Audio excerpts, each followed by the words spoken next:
Good morning, everybody. It's Marty, the JavaScript Hardy, and my buddy Rat. Here's a nut for her. I have no time this morning. Is literally well, she just tossed it off the edge there. Yeah, we're in a bit of a hurry. Things are a little bit frantic. She always responds in a not the best way when things are frantic. So she didn't get her nut. She tossed it off the edge, and she tops it off the edge so where the dogs can't get to it. So because there's like a little tray down there that catches things, and she tossed it into the tray. But anyways, here we go. Let's see. I think I'm in the right. Yep, I'm in the right application. I have like no time this morning because I was sort of just a slow start. I got a lot of sleep last night, which is a good thing. We got like 8 hours of sleep.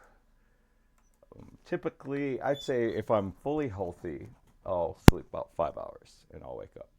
But if I'm under the weather at all, I'll sleep like 8 hours, sometimes even 10 hours, um, which is really cool because like a lot of times other people get really sick, like they get the flu really bad or whatever, and then I'll be like, um, oh yeah, I'm sleeping 10 hours, and I never get any of the symptoms and stuff. Like that is my symptom is I get more sleep, which is like an absolute blessing. So I'm like sort of having a sort of configuration of my brain, trying to understand what's going on. I've never really thought about like the interface between the browser and elements in the browser and then nodes in the browser and then JavaScript. To me, those have always been like one thing. The browser is JavaScript, JavaScript is the browser. But I think what we've learned with this whole detached element thing is that elements thing is that that is not true, and it is possible to create something in the browser, then hide it, and then delete all references to it. So then all you have is the thing sitting in the browser. And once you've done that, you've gone past a threshold that can't be returned from because since you have no references to it, there's no way to delete it.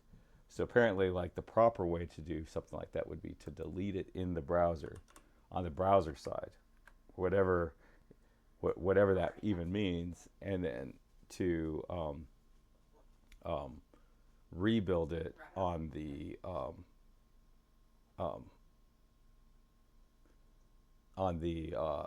delete it and then delete all references to JavaScript, not delete all references to it in JavaScript ahead of time.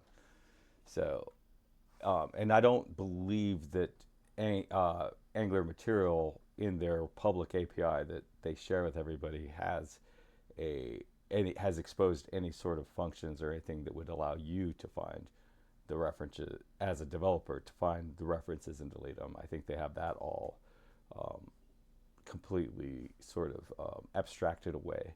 So there's like something they let you create them, but they don't let you delete them, and they don't really let you create them. They create them as a side effect of setting it up. So it's just one of those things. It's kind of a bummer.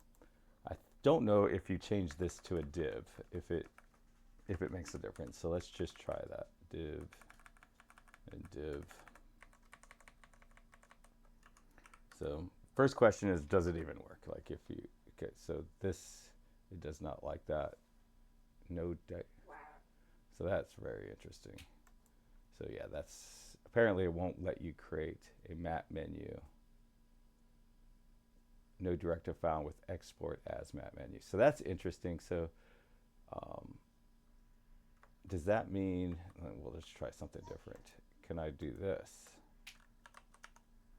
Dash menu, turn this to a div, turn this one to a div.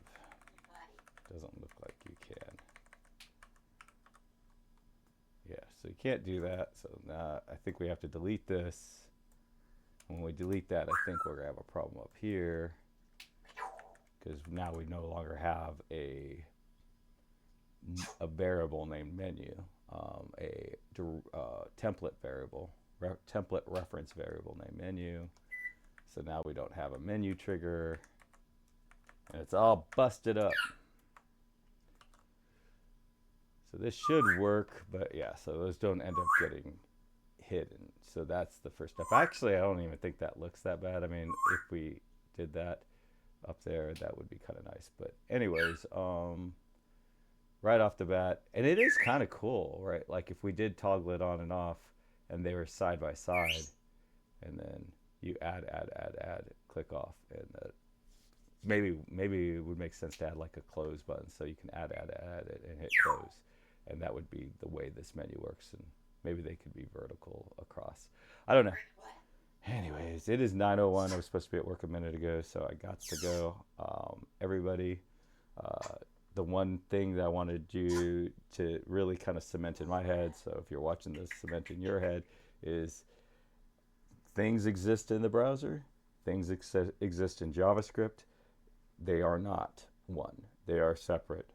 If you create something in JavaScript that exists in the browser and then you hide it and then you don't delete it, that thing is now living in the browser, not displayed, consuming memory, and will never ever go away.